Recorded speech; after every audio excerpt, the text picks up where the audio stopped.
아담과 하와가 범죄하고 타락하니까 하나님이 에덴 동산을 쫓아내면서 문을 막아버렸어요. 에덴 동산 문을 딱 막아버렸다니까 더 들어갈 수 없어요. 동시에 하나님은 하늘문도 막아버렸어요. 하나님과 늘 소통하다가 하나님께서 코드 뽑아버리니까 아주 코드 빠진 그 모니터처럼 아주 캄캄한 인생이 되어버리고 말았습니다. 하늘문도 닫혔어요. 그래서 아무리 하나님을 찾아도 하나님 안 계신 것처럼 보이지 않는 그 하나님을, 천국을 감히 드나들 수가 없게 만들었습니다. 그렇지만 우리 주님께서는 이 땅에 있는 하나님을 신실하게 믿고 섬기며 하나님 뜻을 행하는 종들이나 성도들이 하나님에 대한 신앙 때문에 고통당하고 괴롭고 힘들 때 하나님께서는 가끔 하늘문을 활짝 여시고 영의 눈을 열어주시고 하늘의 영광스러운 천국과 하나님의 모습을 보여주시는 그런 얘기가 성경에 수없이 나와 있습니다. 예를 들자면 하나님께서 바벨론의 포로로 끌려와 깊은 고통과 절망과 낙심 속에 빠져있던 에스겔 선지자라고 하는 선지자를 격려하기 위해서 하나님께서 하늘문을 활짝 열어주십니다. 에스겔서 1장 1절을 보면 30째 해 넷째 달 초닷새에 내가 그발강가 사로잡힌 자 중에 있을 때, 포로로 있을 때 하늘이 열리며 하나님이 모습이 내게 보이니, 아니 절망적인 상황에서 갑자기 하늘문이 쫙 열리면서 남들이 볼 수 없는 영광스러운 하나님과 막 천국과 내세가 보이니 얼마나 그 마음이 기쁘고 힘이 됐겠습니까? 죽어도 좋아 이런 말이 나오지 않았겠습니까?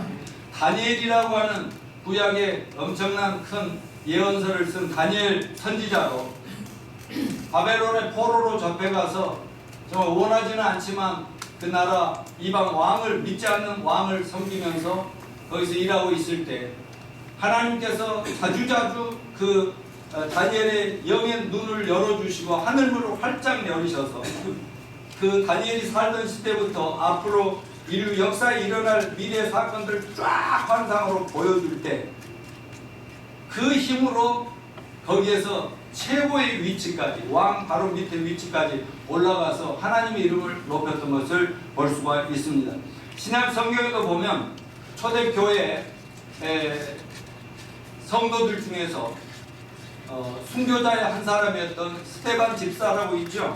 7 집사 중에 스데반 집사가 복음을 전하다가 유대인들로부터 돌 맞아 죽어야 할 순교를 당할 그 시점에 막 돌이 날라옵니다. 막 사람들의 그 공격이 심합니다. 그런데 갑자기 하늘문을 활짝 여시고 다른 사람은 보이지 않지만 스데반이 딱 보여주는데 예수님이 하나님 보좌 옆에서 딱 일어나서 이렇게 환영하고 있는 모습이 보였어요. 그러니까 뭐 돌멩이가 전혀 아플 수가 없어요. 그냥 그렇게 감사하고 영광스럽고 신날 수가 없었던 모습을 볼 수 있어요. 또 여러분 사도 바울 아시죠? 사도 바울이 얼마나 기독교를 핍박하고 자기는 유대 율법주의자로서 기독교 이단이라 하면서 얼마나 공격했어요. 그래서 유대인들 또 어느 교회를 이제 문을 닫게 하고 체포하러 가고 있는데 갑자기 하늘문이 열리면서 예수님이 뜩 등장하는 거예요. 놀라운 빛으로 등장하시고 그 하늘의 예수님의 음성이 들려요. 누구십니까? 하니까 나는 네가 핍박하는 예수다 하면서 너는 오늘부터 내가 내 종으로 쓰리라. 이런 체험을 했죠. 그 뒤로 사도 바울은요 정말 그날부터 예수님 만날 그날부터 자기 목숨을 던지고 예수님을 자기가 만난 주님을 증거하며 그렇게 살아왔지만 사역을 했지만 힘든 일이 얼마나 많았어요. 핍박과 죽을 고비도 많이 굶주리고 괴롭고 그러지만은 하나님께서는 가끔 하늘문을 여시면서 사도 바울에게 영광스러운 모습을 보여줌으로써 힘을 주셨습니다. 어쩔 때는 한 번은 자기가 몸 안에 있었는지 몸 밖에 있었는지 모르겠는데 자기가 천국을 본 거예요. 기가 막힌 그 세계를 본 거예요. 그러고 나니까 이 세상에서 하나님이 데려가시지 않으니까 전도하고 선교하고 있긴 하지만 차라리 빨리 죽는 게 좋겠다고 생각했어요. 뭐 너무 괴로워서 죽는 게 좋겠다가 아니라 그곳이 너무 그리워서, 너무 천국이 좋으니까 나도 빨리 가고 싶다, 이럴 정도로 그 성경에 고린도전후서에 써놓은 것을 우리가 볼 수 있고, 또 사도 바울에게 얼마나 하늘문을 여시고 계시를 많이 해주셨는지 신약 성경 절반을 다 썼지 않습니까? 이렇게 하나님께서는 가끔 필요에 따라서 자기 종들에게, 성도들에게 하늘문을 여시고 비전과 환상을 보여주시면서 격려하시는데, 오늘도 그 시간이 되시기를 축원합니다. 네. 자, 오늘 본문은 역사에서 마지막으로 하나님께서 물론 요한계시록 자체가 사도 요한이 예수님을 증거하고 전도하다가 귀양살이 가서 반모섬에서 죽을 날을 기다리고 있는데 나이 100세 다 돼서 말이죠. 그러고 있는데 하나님이 갑자기 하늘문을 활짝 여시면서 그 요한이 살던 그 시대부터 앞으로 마지막 세계 인류 역사의 완성까지를 쫙 보여주시는데, 가끔 이 땅에서 일어날 일이 보이고 하늘에서 일어날 일들이 보이고 하니까 막 그렇게 황홀할 수가 없고, 어쩔 때는 너무 고통스럽고, 막 왜 이 땅의 심판, 막 이 세상 사람들에게 무지막지한 하늘에 막 벼락이 치고 막 이런 일이 있을 때는 그 마음이 굉장히 두렵고 떨렸지만, 또 한편 하늘문을 쫙 열어주시고 영광스러운 하나님의 보좌와 예수 그리스도가 계신 그 모습들을 보여주실 때 이 성경 구절을, 계시록을 전부 받아서 기록을 했지요. 그런데 오늘 계시록 19장은 인류 역사 마지막 부분에 왔어요. 계시록 6장부터 19장은 뭐라고 그랬어요? 7년 대환란이라. 잠깐 얘기하면 지금은 교회 시대니까 아직 환란이 아니에요? 심판이 아니에요? 교회가 아직도 완성 안 됐어요? 아직 전도 구원받을 영혼이 아직도 많이 남았어요? 그래서 아직 교회 시대입니다. 그러나 교회가 완성되면 교회가 하늘로 휴거되고, 그때부터 7년 대환란, 6장부터 19장까지 무지막지한 이 무시무시한 시대가 열린다고 성경에 명확하게 기록이 되어 있습니다. 근데 마지막 심판, 마지막 부분에 갔을 때 또 하늘문을 활짝 열어주시고 예수님이 요한에게 보여주시는 장면입니다. 근데 하늘문이 활짝 열리면서 뭐가 있어요? 예수님이 하늘로부터 쫙 재림하시는 그런 장면을 보여주고 계시는 겁니다. 여러분, 예수님의 재림은 인류가 경험할 수 있는 최대의 사건이 될 거라고 저는 믿습니다.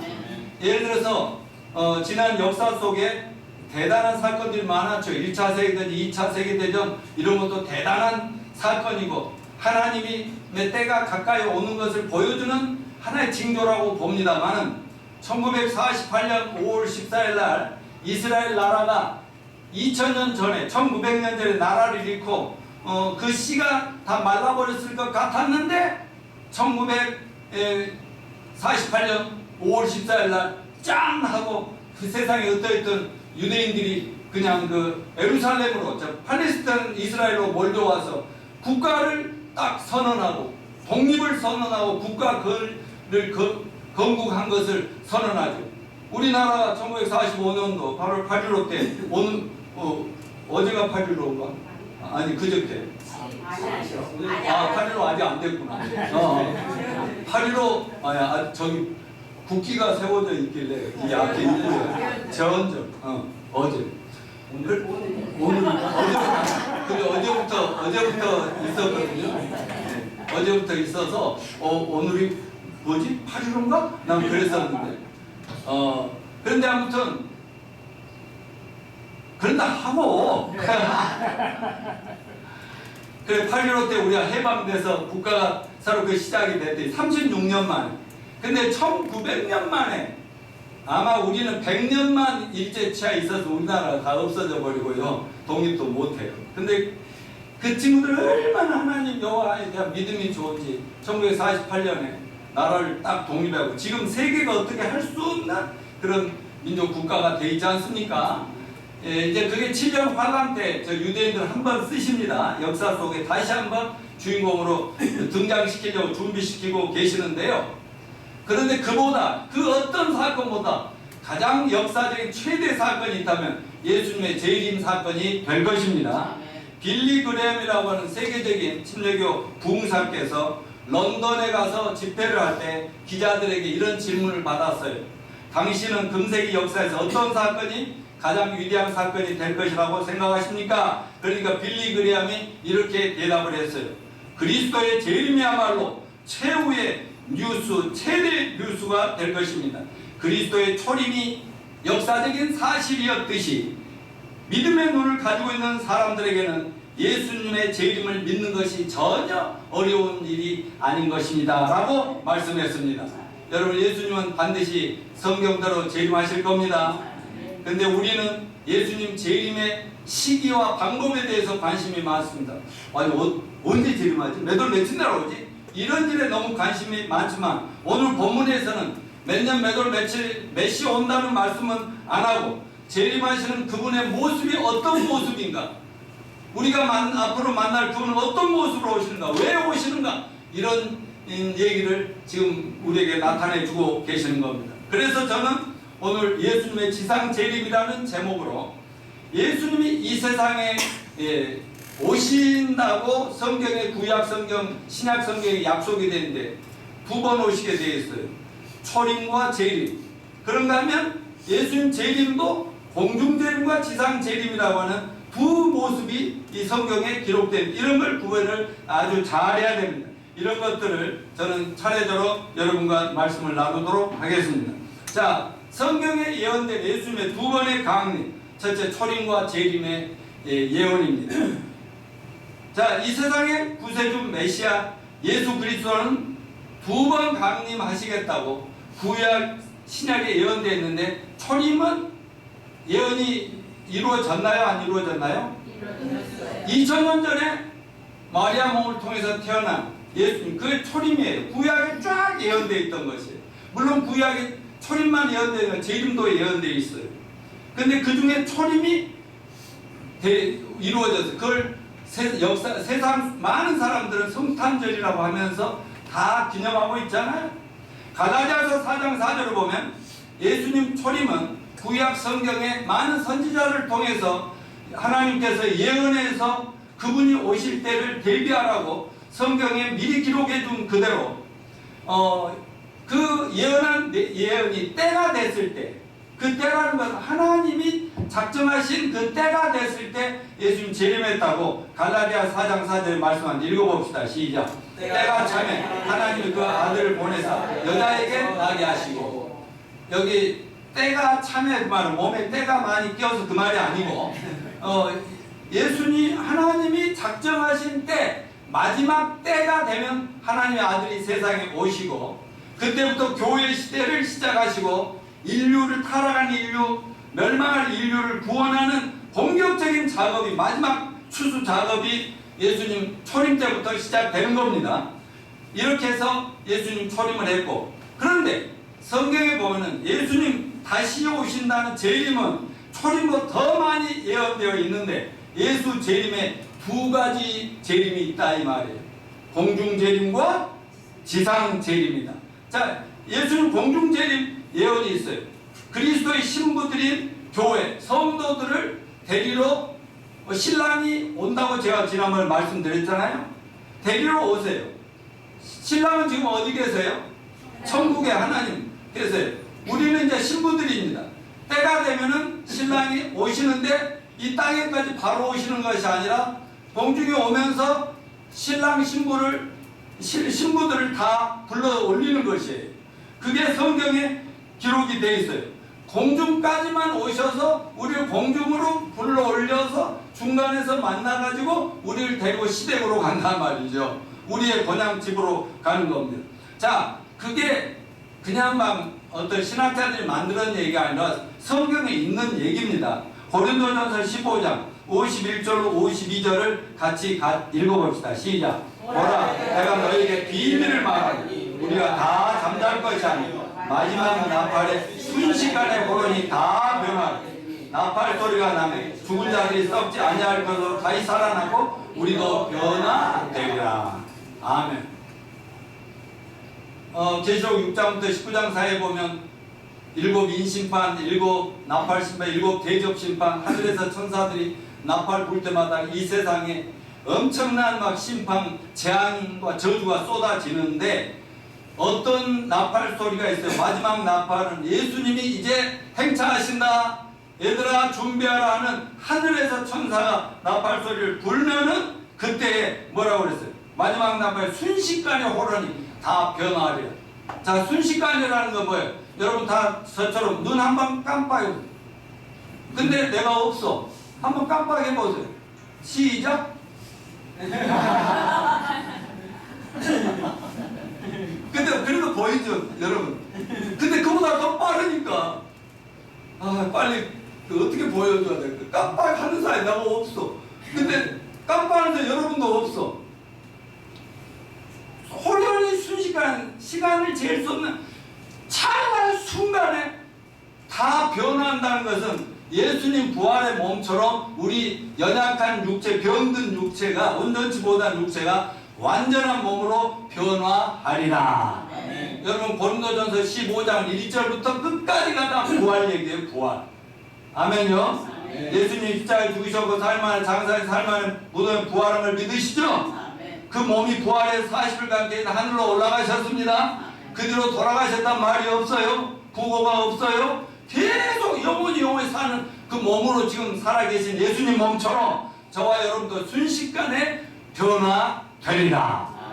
자, 데살로니가전서 4장 14절 17절 같이 읽어보면 여기는 더 명확하게 나와있어요. 시작. 우리가 예수에 죽었다가 다시 사심을 믿을진대 이와 같이 예수 안에서 자는 자들도 하나님이 그와 함께 데리고 오시리라. 우리가 주의 말씀으로 너희가 이것을 말하니 주께서 강림하실 때까지 우리 살아남아있는 자도 자는 자보다 결코 앞서지 못하리라. 주께서 호령과 천사장의 소리와 하나님의 나팔 소리로 친히 하늘로부터 강림하시리니 그리스도 안에서 죽은 자들이 먼저 일어나고 그 후에 우리 살아남은 자들도 그들과 함께 구름 속으로 끌어올려 공중에서 주를 영접하게 하시리니 그리하여 우리가 항상 주와 함께 있으리라.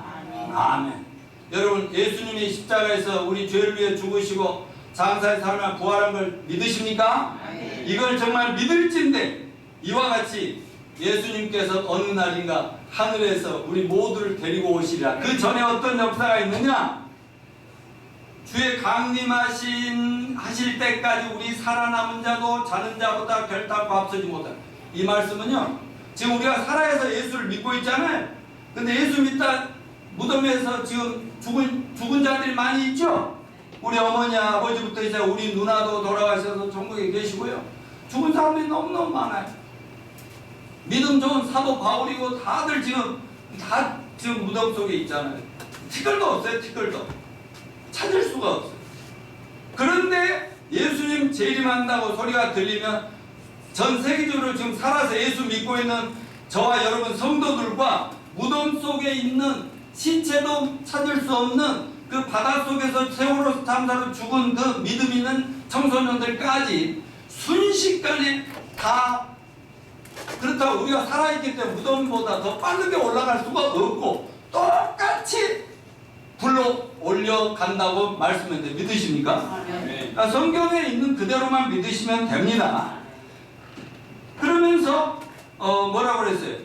주께서 16절에 보령과 천사장의 소리와 하나님 나팔 소리를 친히 하늘로부터 강림하시고 내려오시는데 그리스도 안에서 죽은 자들이 먼저 일어나고, 자, 먼저 시체를 불러 다 일으킨다는 거예요.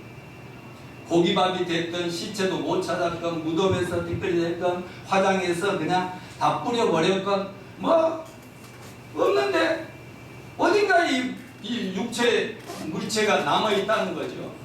그들을 다 먼저 일으키고 동시에 그 후에 우리 남은 자들도 그들과 함께 구름 속으로 끌어올려. 그러니까 먼저는 그 다음에 우리 살아있는 자지만 오늘 오신다면 그들이 일어나고 우리가 그 후지만 사실은 똑같이 올라간다 이 말이에요.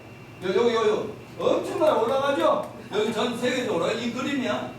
예수님 부르니까 막 이렇게 막 올라가고 신랑만 만나러 막 신부들이 쫙 올라가는 그 모습 아닙니까? 그래가지고 어디서 만난다고요? 공중에서 주님을 영접하게 하시니. 인디에요. 저 공중 천국도 아니고 이 땅도 아닌 중간에서 만나가지고 예수님이 가자 해가지고 천국으로 다 데려가는데, 여러분 이런 우리 몸뚱아리, 지금 연약한 몸뚱아리로 여기 하늘에 올라갈 수 있겠어요? 유구만 자매님 여기 하늘에 그 몸으로 올라갈 수 있겠어요? 좀 죄송한 표현이면 한 1kg 정도 다이어트를 한다면 몰라도 아무나 올라가. 근데요, 우리가 막 올라가야지 막 이한이처럼 올려줘 이게 아니라, 이한이를요 이렇게 어른들이 탁 안으면 지가 공중 그냥 올라와요. 내가 안아주면 샥 올라와 버려요. 지 혼자는 여기 못 올라와요. 하나님이 올라와라 하면 우리 다 이 몸이 완전히 예수님 부활의 몸처럼 완벽한 몸으로 변화된 걸 믿으시길 바랍니다. 이게 성경에 써있어요. 난 저 큰 사람 노양원에 어제도 금요일날도 설교했지만 따라서 해요. 성경에 써있네. 아멘. 예수님 재림하실 때 우리 몸이 동시에 부활해서 공주에서 예수 만난다. 어디 써있다고 다같이? 성경에 써있네. 이게 공중재림이야. 공중재림. 일단 하나님이 공중까지 와서 데려가시고 전 세계에 흩어진 신부들을 전부 교회를 불러 모아서 공중에서 이제 신혼 잔치하고 상급도 받고 그러는 동안에 이 땅에는 7년 대환란이, 무시무시한 심판이 이제 된다 그 말입니다. 근데 하나님이 그냥 우리 사랑한다 하시더니 우리들도 다 나둔처럼 막그 요한계시록 6장 19장에 있는 그 무시무시한 것들 다 쏟은다면 참 이상한 하나님이시죠. 절대로 그런 일은 없습니다. 자, 그러면 지상재림은 뭐냐? 오늘 본문에 나와 있어요. 지상재림.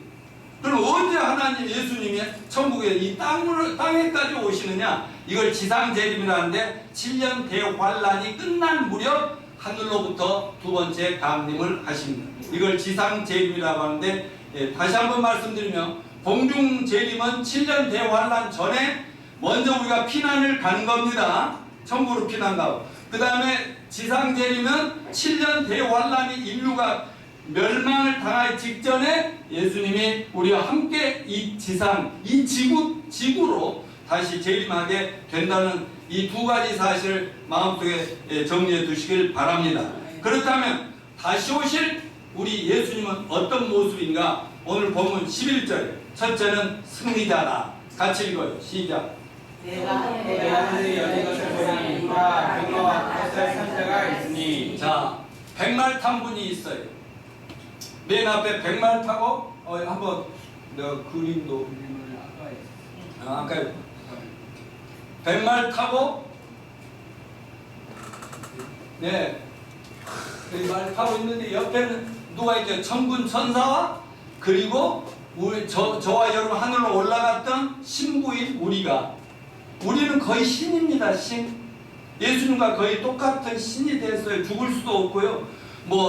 원자폭탄을 맞아도요, 우리 아무 염려가 없는 그런 몸으로 도저히 신이 죽을 수가 있겠어요. 그러니까 거의 예수님과 똑같이 돼버린 저희들이 또 이 땅에 예수님을 신부가 신랑 따라다녀야죠. 근데 여기는 흰말이라는 게 항상 승리자의 모습인 거예요. 승리자의 모습. 근데 계시록 6장 1절에 보면요, 첫 번째 인을 때니까 흰말 탄 자가 흰 말을 탄 자가 하나 나타나가지고요, 이기려고 하더라 그런 말이 나와요. 근데 그걸 예수님이라고 잘못 번역하는 사람들이 있는데 그건 예수님이 아니고요, 적그리스도가 예수님 흉내를 내고요, 마지막 7년 환란 때 짱 등장해서 이기고 정복하고 하려고 try 하는 거예요. 그러나 여러분, 예수님은 이미 이긴 자입니다. 이미 승리하신 분이에요. 그분이 이기려고 노력할 필요가 없어요. 이런 것들을 정확하게 구별할 수 있기를 바랍니다. 두 번째는 왕으로서 예수님. 12절 시작. 그 눈은 불꽃 같고 그 머리에는 많은 관들이 있고 또 이름 쓴 것 하나가 있으니 자기밖에 아는 자가 없고. 물론 많은 관들을 왕관을 막 썼더라 하는데요. 승리자의 이미지도 되지만은 왕들이 왕관을 썼잖아요. 근데 왕관이 한두 개가 아니야. 많은 멸류관을 썼어요. 그 말은 한 나라의 왕이 아니라 전 세계 만국을 통치할 수 있는 왕으로서 이 세상에 오신다, 그런 의미입니다. 16절에 보니까 같이 읽어요. 또 그 옷과 그 다리에 이름 쓴 것이 있으니 만왕의 왕이요 만주의 주라 하였더라. 그러니까 이 흰말 타고 오신 분은 다리에 딱 새겨진 이름만 봐도 예수님 맞죠? 2000년으로 왔다가 십자가에 죽으시고 부활해서 하늘로 가셔서 지금 기다리고 있는 그분 맞죠? 예수님을 만왕의 왕 만주의 주라 하시지 않습니까? 그래서 예수님은 이 땅에 재림할 때 전 세계 만국을 통치하시고 이 세상의 모든 소유가 예수님이 주인이고 소유자의 소유권자인 것을 증명하는 때가 되는 것입니다. 무슨 말이냐? 만주의 주라는 것은 이 세상에 주인이 많아요. 이 빌딩 주인이 4층에 사세요. 근데 진짜 이 빌딩 주인은 우리 주님이십니다. 근데 이 아들이 아이고 월세 내고 핍박받으면서 살라니까 하나님의 아들, 진짜 주인의 아들이 지금 그 새 든 사람들, 자기 것도 아닌 자기 거를 한 사람들한테 지금 당하고 있다니까. 예수를 믿으면 저분이 이것도 하나님 건물이니까 마음대로 쓰세요, 이렇게 나와야 그게 이제 정상적인 거로. 이 나라에 재벌, 세계 재벌들 많죠? 그들이 가진 모든 땅이고 재산이 누구 거예요? 원래 우리 아버지 것이고 여러분의 아버지 것입니다. 우리 신랑 것인데, 근데 지금은 전부 그 세든 그 종들이 그냥 우리 주인의 자식들을 못 알아보고 막 자기들이 주인 행세하는데, 예수님이 재림할 때는 내가 주인이다. 그래서 모든 걸 예수님 소유권이 예수님께로 넘어가는 걸 볼 수 있을 것입니다. 세 번째는 그분은 어떤 분이에요? 충신과 진실이라 그가 공의로 심판하며 싸우더라 그랬는데, 이 두 개 다른 단어로 하나의 성격을 묘사한 건데, 충신과 진실은 성경에 주로 언약과 관련돼서 자주 등장하는 말씀입니다. 언약, 하나님의 약속이죠, 약속. 그래서 예수님은 한 번 하신 약속에 충실하시다, 그런 의미예요. 그러니까 여러분, 성경은 예수님의 말씀입니다. 이 말씀은 1.1획도 변함없이 그대로 될 것입니다. 여태까지 이루어졌고 앞으로 이루어지고 완전하게 이루어질 걸 저는 믿습니다. 근데 특별히 여기서는 재림 약속 그대로 내가 다시 온다. 예수님 승천하기 전에도 제자들한테도 얘기했어요. 내가 하늘나라에 가서 준비되면 내가 다시 와서 너희를 나 있는 곳에 너희도 함께 있게 하리라 약속을 했고요. 그리고요, 신약 성경에서 제일 많이 나온 단어가 뭐냐면 재림이라는 단어예요. 재림. 신약 성경 무려 260장에 걸쳐서 318번의 재림 예수님 재림 얘기가 나오고 있는데, 그러니까 신약 성경을 펴면 25절을 읽고 나면 재림 얘기가 또 나오고 25번에 한 번씩은 재림. 그러니까 초림보다 더 많은 재림 약속이 나와 있는데, 여러분 정말 주님은 거짓말할 수 없는 하나님이신데 자기 명예를 걸고 318번이나 계속 약속을 했다면 어떻게 그게 거짓말이 되실 수가 있어요? 만일 이 성경의 예언대로 예수님 말씀하신 대로 재림이 이루어지지 않는다면 예수님은 새빨간 거짓말쟁이거나 아니면 정신병자거나 둘 중에 하나가 될 거 아니겠습니까? 그러나 우리는 여태까지 성경 말씀대로 이루어져 가고 있듯이 예수님 재림은 반드시 약속대로 이루어지라고 믿습니다. 예수님께서 부활도 약속하셨었죠. 제자들한테 내가 마저 죽을 거다, 장로들한테 마저 죽을 거다. 그래 나는 죽으러 왔다. 그러나 3일 만에 부활할 거야. 4일 만에 부활할 거야. 그러나 안 믿었잖아요. 근데 3일 만에 예수님은 약속대로 부활하셨듯이 반드시 다시 오신다 하면은 다시 오실 줄로 믿으시길 바랍니다.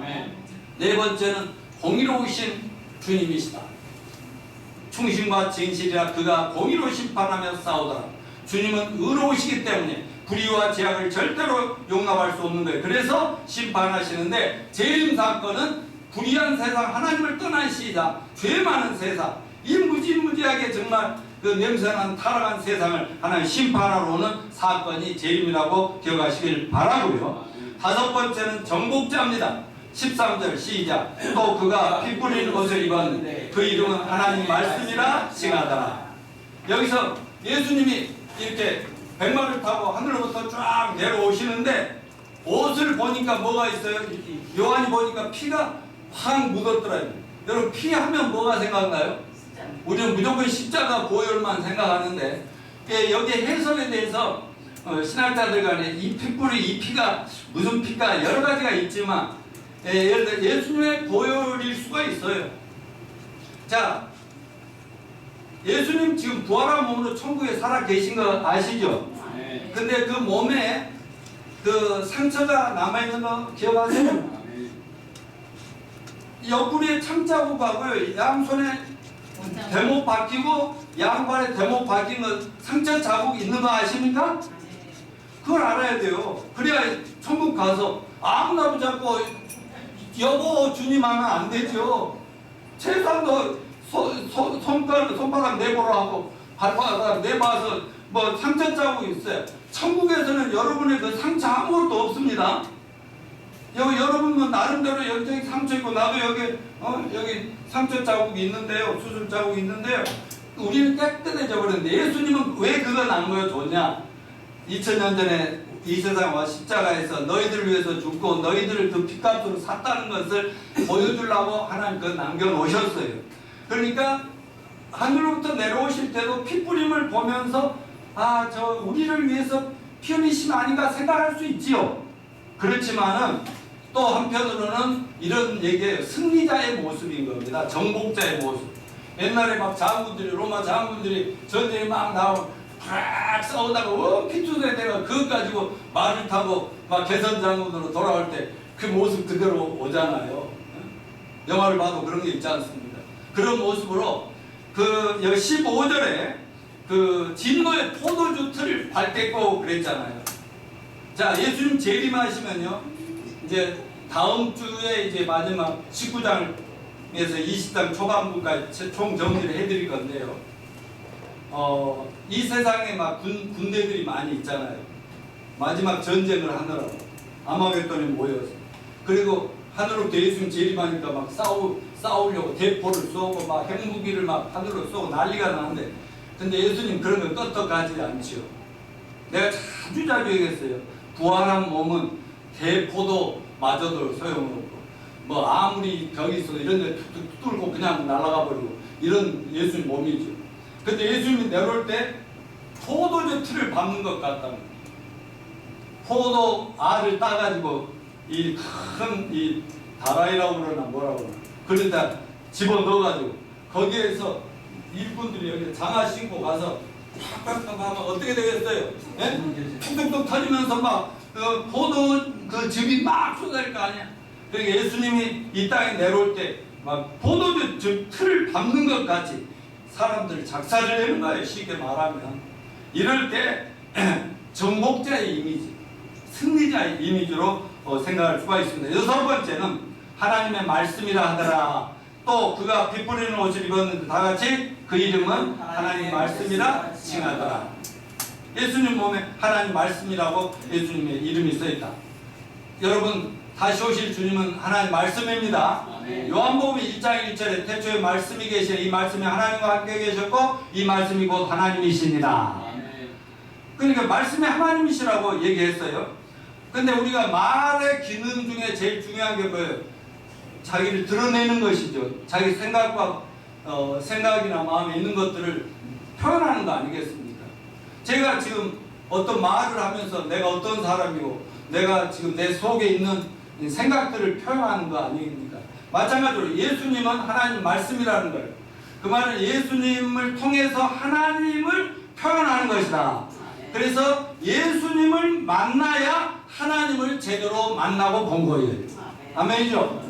그래서 예수님 뭐라고 그랬어요? 너희 따라서요. 너희가 성경에서 영생 없는 줄 생각하고 이 성경을 연구하거니와 이 성경이 곧 나에 대한 얘기니라. 아멘.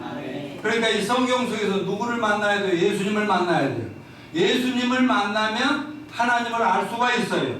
근데 예수님 당시에 사도들이나 예수님이 살아계실 때 그때의 사람들은 예수를 직접 보면서 하나님을 볼 수 있었지만 우리는 예수님 본 적이 없죠. 그러나 우리는 성경을 통해서 예수님을 통해서 하나님을 보는 거예요. 아멘이죠. 아멘. 자, 요한복음 1장 18절 시작. 본래 하나님 본 사람이 없으되 아버지 품속에 있는 독생하신 하나님이 나타내셨느니라. 요한복음 1장 14절 또 읽어봐. 시작. 말씀이 육신이 되어 우리 가운데 거하시니 우리가 그의 영광을 보니 아버지의 독생자의 영광 은혜와 진리가 충만하더라.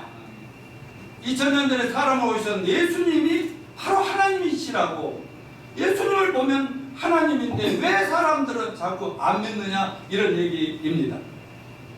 여러분, 예수님이 오시지 않았다면 인간은 정말 하나님을 볼 수가 없었을 것입니다. 어떤 철학자들의 그 이론 속에서도 하나님을 보여줄 수는 없어요. 그러나 시골에 산다고 할지라도, 어떤 할머니라 할지라도 하나님을 체험할 수가 있어요. 예수님을 통해서 하나님을 만났다고 고백할 수 있다고 저는 믿습니다. 때로는 이 영적 체험이 어떤 논리나 이론 이상이라는 것을 잊지 마시길 바랍니다. 다시 한번 역사의 마지막 때 하나님의 영광이 예수님 재림을 통해서 온 우주에 충만하게 될 것을 저는 믿습니다. 초림할 때 예수님은 하나님을 보여주러 오셨지만 누구나 쉽게 만날 수 있고 접근할 수 있도록 아주 연약한 우리 보통 사람들처럼 약자의 모습으로 오셨습니다. 그러나 재림하실 때 예수님은 더 이상 초라한 모습으로 오지 않고 세상의 모든 자들이 무릎을 꿇을 수밖에 없고 두려워할 수밖에 없는 그런 정말 왕 중의 왕, 만주의 왕, 만왕의 왕으로 오신다는 이 사실을 잊지 마시길 바랍니다. 자, 여기까지 해서 우리 예수님이 어떤 분이신가 봤고, 그럼 예수님은 왜 오시는가? 데살로니가 후서 1장 8절부터 10절까지 같이 한번 읽어봅시다. 시작. 하나님을 모르는 자들과 우리 주 예수의 복음에 복종하지 않는 자들에게 형벌을 내리시니 이런 자들은 그의 얼굴과 하나님의 영광을 영원한 멸망의 형벌을 받으리라. 그날에 하나님께서 그의 성도들에게서 영광을 받으시고 모든 믿는 자들에게서 놀랍게 여김을 얻으리니 이는 우리의 증거가 너에게 믿어졌습니다. 여기에 두 종류 사람이 나옵니다. 하나님을 아직 모르는 자들, 예수 믿으라고 복음을 전해줘도 안 믿는 자들에게는 뭐가 내린다? 형벌이 내리고, 이런 자들은 주의 얼굴과 힘의 영광을 따라 영원한 멸망의 형벌을 받으리라. 7년 대환란 때 그는 이 땅에서 육체적인 대환란, 죽음, 멸망을 당할 것입니다. 그러나 나중에 계시록 끝부분에 가면 20장에 가면 나오지만 마지막에 예수 안 믿고 죽어도 부활은 다 합니다. 둘째 부활해가지고 지옥에서 영원토록 형벌을 당한다고 성경에 써있네. 아이고, 이럴 때 선생님 반주해주면 내가 더 잘할 수가 있네. 그런데 여기 그날에 그가 강한 그 성도들은 어때? 여기 안 믿는 사람과 믿는 성도들 얘기가 나오잖아요. 성도들에게는 영광을 받으시기 위해서 믿는 자들에게 놀랍게 여김을 당하도록. 우리 성도님들은 자주 들었기 때문에 놀랄지도 않을 거예요. 신날 뿐일 것입니다. 자, 재림의 두 가지 목적은 성도들에게는 그리스도께서 성도들의 구원을 완성시키고 영광 받으시러 다시 오십니다. 제가 구원의 세 차원이 있다고 말씀드려서 첫째, 칭의는 뭐예요? 예수 믿을 때 예수님은 하나님은 무조건 과거, 현재, 미래 모든 죄를 용서해 주신다고 했습니다. 이것도 성경에 써있네. 그런데 교회를 다니면서 죄 용서 받지 못한, 여전히 죄 가운데 있는, 여전히 죄책감에 사로잡힌 이런 사람들이 교회 안에 너무너무 많다. 그런데 예수 믿으면 justification, 무조건 무죄 판결을 받습니다.